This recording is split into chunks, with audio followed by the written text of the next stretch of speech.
Pizza bitch బరితెగించింది. Bad girl movie నాకు చాలా నచ్చింది.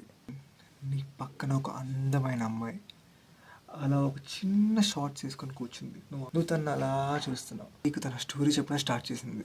ఒక 2 గంటలు తన కథ చెప్పింది. ఆ 2 గంటలు నువ్వు చాలా హ్యాపీగా, నీట్గా, ఇంట్రెస్టింగ్గా వింటూ ఉన్నావు.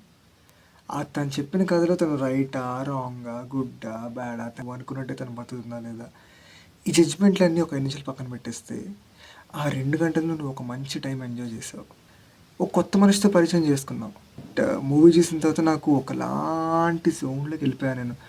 సొసైటీ అండ్ పేరెంట్స్ పెట్టి అడ్డమైన రెస్ట్రిక్షన్స్ భరించలేక ఫక్ ఆఫ్ అని చెప్పి నా లైఫ్ నా ఇష్టం, మై లైఫ్ మై రూల్స్ అని ఏదో పనులన్నీ చేసి ఆల్మోస్ట్ జీవితం సంకరాగిపోయే స్టేజ్కి వచ్చేసిన తర్వాత 32 years వచ్చినా ఇంకా పెళ్లి చేసుకోకుండా ఒక అమ్మాయి ఒక సొసైటీలో తను ఒక్కటే ఒంటరిగా బ్రతుకుతూ హ్యాపీగా ఉంది. అలాంటి అమ్మాయిని నువ్వు అండ్ మన సొసైటీ ఏమని పిలుస్తారు?